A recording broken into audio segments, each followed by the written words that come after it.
बच्चों, मैं हरीश सर आज तुम लोगों को इनमी चैप्टर जो है पढ़ाऊँगा। ये चैप्टर पर्लियस बक के द्वारा लिखा गया है, जो इंग्लिश लिटरेचर के एक इमिनेंट राइटर हैं। बच्चों, द इनमी एक ऐसे नौजवान की कहानी है जो एक राष्ट्रभक्ति और मानवीय गुण दोनों में एक बेहतर सामंजस्य स्थापित किया है। कैसे राष्ट्रभक्ति और मानवीय गुणों में एक बेहतर सामंजस्य स्थापित किया जाता है, उसका ये चैप्टर एक विशेष प्रकार का उदाहरण है, जिसको मानवीय संवेदनाओं के आधार पर हम कहीं से भी गलत नहीं ठहरा सकते हैं। आज हम जब न्याय की बात करते हैं तो न्याय कहाँ से होता है और कब हम कहते हैं कि उस व्यक्ति के साथ अन्याय हुआ है। बच्चों, एक्चुअल में जो जस्टिस होता है that's depend on inner voice, वह हमारे अंतरात्मा की आवाज़ पे आधारित होता है और हमारी अंतरात्मा कभी भी गलत डिसीजन नहीं लेती है। अब आप लोग इस चैप्टर के एक एक पैराग्राफ के एक्सप्लेनेशन को देखें। Doctor Sadao hockey house was built on a spot of the Japanese coast where as a little boy he had often played। कहता है डॉक्टर सदाओ होकी का मकान समुद्री जापान के समुद्री किनारे पर बना हुआ था, जिसमें छोटा नन्हा जस्टिस सदाओ जो है कभी खेला करता था। The low square stone house was set upon rock well above the narrow beach that was outlined with bent pines। कहता है कि एक चौकोर पत्थर का समुद्री संकरे किनारे पर बना हुआ मकान क्या था? The low square stone house was set upon rocks well above the narrow beach that was outlined with bent pine, जो चारों ओर से झुके हुए ताड़ के वृक्षों से घिरा हुआ था। As a boy, Sadao had climbed the pine supporting himself on his bare feet, as he had seen men do in the South Seas when they climbed for coconuts। एक बालक के रूप में सदाओ जो है इन ताड़ के वृक्षों पर नंगे पांव चढ़ा करता था, जैसे वो लोगों को दक्षिणी समुद्री किनारे पर चढ़ते हुए देखा था। यानी जिस तरह से समुद्र के दक्षिणी किनारे पर ताड़ का वृक्ष तोड़ने के लिए वो लोगों को चढ़ते हुए देखता था, ठीक उन्हीं की नकल करके सदाओ भी ताड़ के वृक्षों पर नंगे पांव चढ़ा करता था।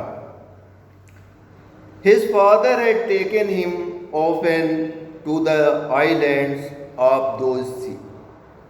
उसके पिता अक्सर उसको अपने साथ जापान के इन छोटे छोटे टापुओं पर ले जाया करते थे।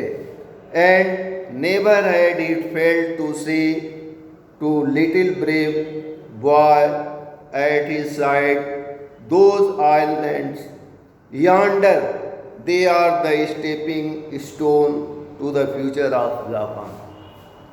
कहता है कि वो पिता कभी भी अपने इस बहादुर पुत्र को ये कहना नहीं भूलते थे, बेटे जो तुम सामने जो छोटे छोटे टापू देख रहे हो ना, ये हमारे भविष्य के मील के पत्थर हैं। पिता जो है अपने बेटे सदाओ से अक्सर ये बात कहा करता था कि बेटे तुम जिन टापुओं को सामने देख रहे हो, ये हर जापानीज के भविष्य के मील का पत्थर है।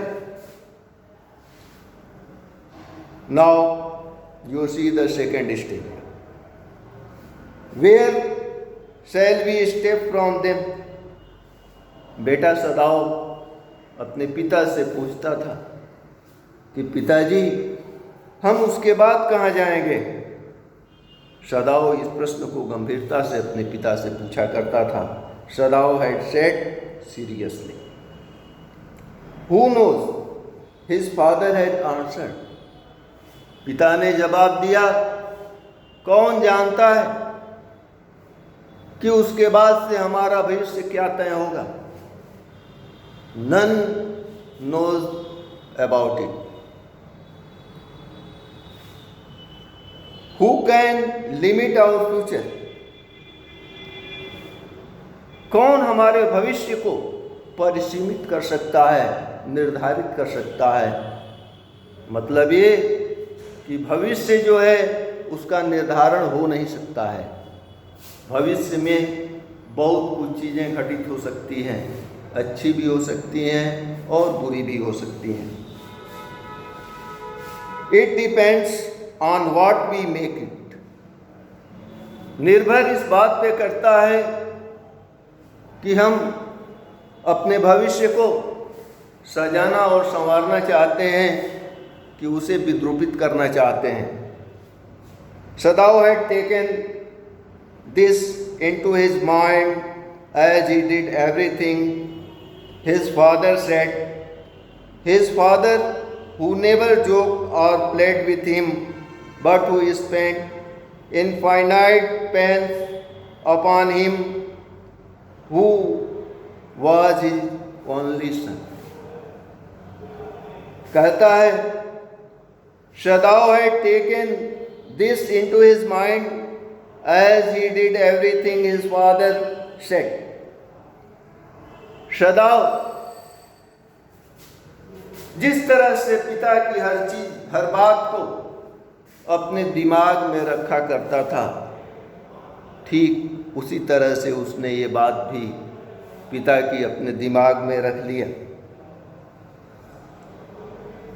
वो पिता जो अपने बेटे के साथ न तो कभी हंसी मजाक करता था और ना ही खेलता था, लेकिन चुपके चुपके वो अपने सारे बोझ अपने बेटे के ऊपर डाल देता था।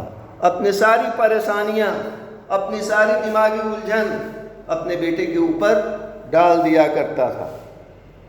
Sadao knew that his education was his father's chief concern. Sadao इस बात को बखूबी जानता था कि उसके पिता का मेन ध्येय उसकी शिक्षा है। For this reason he had been sent at 22 to America to learn all that he could learn of surgery and medicine. इस मकसद को पूरा करने के लिए सदाओ को 22 वर्ष की अवस्था में अमेरिका भेज दिया गया ताकि उसका पुत्र मेडिसिन और सर्जरी के क्षेत्र में बेहतर जानकारी प्राप्त कर सके। For this reason he had because he had come back at 30 and before his father died he had seen Sadao become famous not only as a surgeon but as a scientist also. इसका परिणाम ये हुआ कि मरने से पहले उसका पिता अपने पुत्र को एक ख्याति प्राप्त डॉक्टर सर्जन के रूप में ही नहीं बल्कि एक वैज्ञानिक के रूप में भी देख करके मरा। Because he was perfecting a discovery which would render Onnes entirely clean. He had not been sent abroad with the troops. क्योंकि वो अपनी ऐसी खोज को पूरा कर रहा था जो किसी भी घाव को पूर्ण रूप से साफ कर सके। इसलिए सदाओ को सेना के साथ सीमा पे सेना के साथ नहीं भेजा गया। Also he knew there was some slight danger that the old general might need an operation for a condition for which he was now being treated medically, and for this possibility Sadao was being kept in Japan. दूसरा कारण सदाओ को वतन में रखने का ये था कि उस समय सेना का बूढ़ा जनरल बीमार चल रहा था, उसका चिकित्सीय उपचार चल रहा था और एक संभावना बनी हुई थी कि हो सकता है कि जनरल को शल्य चिकित्सा की जरूरत पड़ जाए। इस उद्देश्य को पूरा करने के लिए भी सदाओ को वतन में ही रखा गया था, देश में ही रखा गया था, सेना के साथ नहीं भेजा गया था। थैंक्स। That's all.